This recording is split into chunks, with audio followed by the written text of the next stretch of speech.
Ilang blades papalitan? Lahat? Ilang pa kayang blade doon?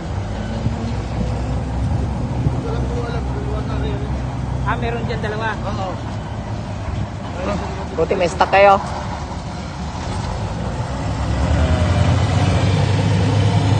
Okay.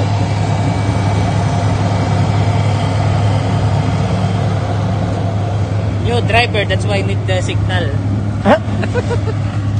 Di pa kapisyado eh. Yeah. Yung customer namin dun sa Isabela, ang dinademo namin dun sa isang oras kaya kami 12 tons. Pero yung tawan niya, wala pa 5 tons. Tapos yung habang namamareho yung truck to, kumikiwang. Tapos yung truck niya, hindi sumusulo.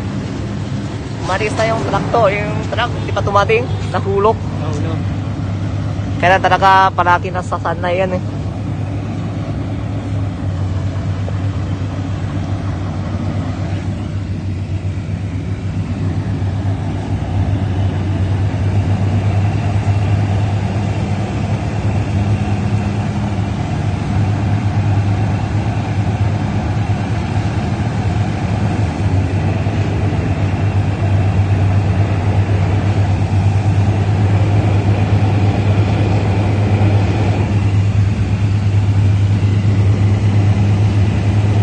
Dapat malakas ang blower.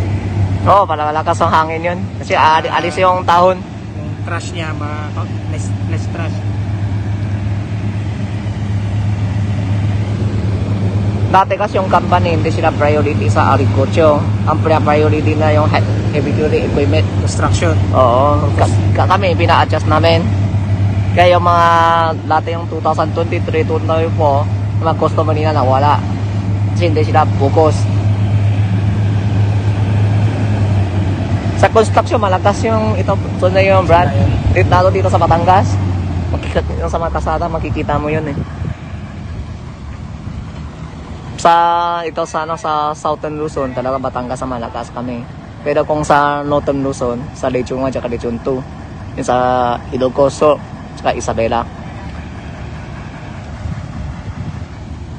Baligtad kasi. Dapat doon nakaharap. Dapat doon nakaharap para yung buga ng kuan hindi sa driver. Isa kanya na buga eh. Kaya